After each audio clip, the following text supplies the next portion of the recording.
कहते हैं हर गिरावट के बाद वापसी मुमकिन होती है, लेकिन कुछ कहानियां सवाल छोड़ जाती हैं।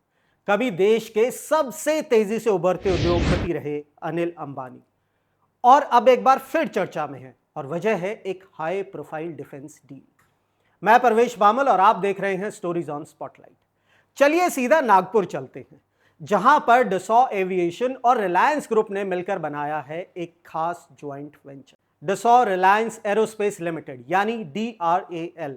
यहां पर बनने वाला है डसॉ का प्रतिष्ठित फैल्कन 2000 बिजनेस जेट, और टारगेट है 2028 तक भारत से उड़ान भरने वाला पहला मेड इन इंडिया फैल्कन। इतना ही नहीं, DRAL रफाल जेट्स के कुछ कंपोनेंट्स भी भारत में ही बनाएगा।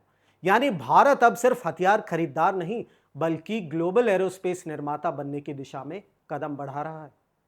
डसॉल ने DRAL में 800 करोड़ यानी 100 मिलियन यूरो से अधिक का निवेश किया है, और यह हुआ है ऑफसेट ऑब्लिगेशंस के तहत, जिसमें रफाल डील की कुल वैल्यू का 50% भारत में री इन्वेस्ट करना जरूरी था।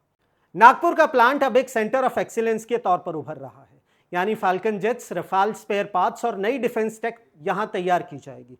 सपना बड़ा है और दिशा भी सही दिखती है, लेकिन यहीं से कहानी में एक पुराना चेहरा दोबारा सामने आता है, अनिल अंबानी। DRAL में रिलायंस डिफेंस की हिस्सेदारी है, और यह वही रिलायंस है जिसने बीते सालों में बैंकरप्सी, सेबी बैन और लीगल डिस्प्यूट्स का सामना किया। 2020 में यूके कोर्ट में खुद को दिवालिया घोषित किया। सेबी ने 5 साल के लिए सिक्योरिटीज मार्केट से बैन किया। सुप्रीम कोर्ट ने 8,000 करोड़ का आर्बिट्रल अवार्ड खारिज किया। तो क्या इस पार्टनरशिप में अंबानी की वापसी एक सोची समझी बुनी हुई रणनीति है? यहां एक और परत है, भारत की डिफेंस ऑफसेट पॉलिसी, जिस पर पहले से ही उंगलियां उठती रही हैं। पिछले 5 वर्षों में फॉरेन वेंडर्स ने करीब $2.24 बिलियन की ऑब्लिगेशंस पूरी नहीं की है। ट्रांसफर ऑफ टेक्नोलॉजी सिंबॉलिक ही रहा है। HAL जैसे इंडिजिनस प्रोजेक्ट्स आज भी डिलेज में फंसे हैं।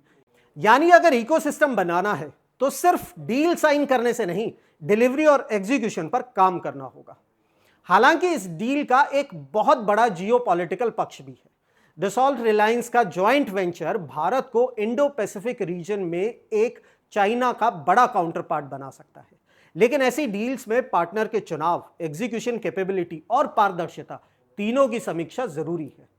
तो अब सवाल यह नहीं है कि DRAL में जेट बनेगा या नहीं, सवाल यह है कि क्या हम एक ऐसी व्यवस्था में जी रहे हैं जहां वित्तीय जवाबदेही से ज्यादा जरूरी है नेटवर्किंग और नैरेटिव। क्या किसी का स्ट्रेटेजिक पोजीशनिंग उसके पुराने रिकॉर्ड से ज्यादा मायने रखता है?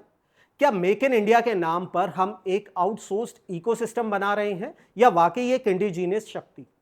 और जब HAL जैसी संस्थाएं अपनी ही जमीन पर हाशिए पर खड़ी हों, तो क्या यह भारत की लॉन्ग टर्म डिफेंस सॉवरेनिटी के लिए खतरे की घंटी नहीं है? आपका क्या मानना है? कमेंट सेक्शन में जरूर बताइए।